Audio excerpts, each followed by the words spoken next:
ఏ విజయం నీ కోసం నా కోసం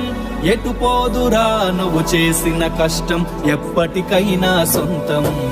రాదురా ఏ విజయం నీ కోసం నా కోసం